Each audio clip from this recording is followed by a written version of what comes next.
माझ्याप्रमाणे तुम्हालासुद्धा रोजची भाजी चपाती खाऊन कंटाळा आला असेल तर आज ही चमचमीत रेसिपी नक्की बनवून पहा। तर सगळ्यात आधी यासाठी मी एक पेस्ट करून घेते। यासाठी मी 3 टोमॅटो घेतले तिथे।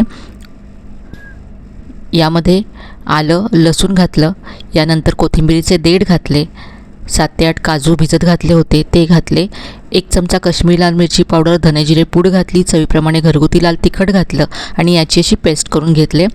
कढईमध्ये 1 चमचा तेल 1 चमचा बटर गरम केलं, यावरती जिरं घातलं, अख्खे गरम मसाले घातलेत, 3 बारीक चिरलेले कांदे घातले, चवीप्रमाणे मीठ घालून कांदा ब्राऊन होईपर्यंत हे सगळं परतून घेतलं।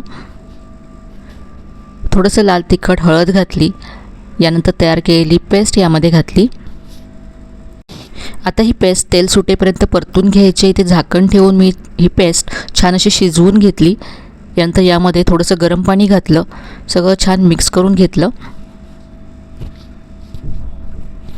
झाकण ठेवून याला आता एक उकळी काढून घ्यायची आहे।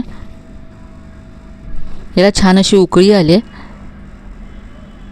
आता यामध्ये पनीर घालायचं आहे, तर पनीर इथे मी तेलावरती परतून घेते।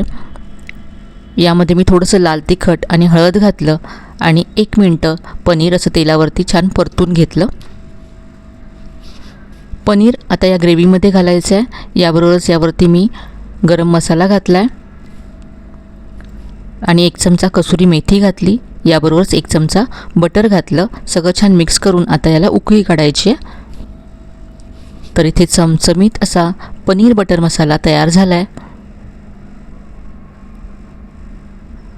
तर अगदी झटपट अशी रेसिपी आज मी तुम्हाला दाखवली, नक्की करून पहा।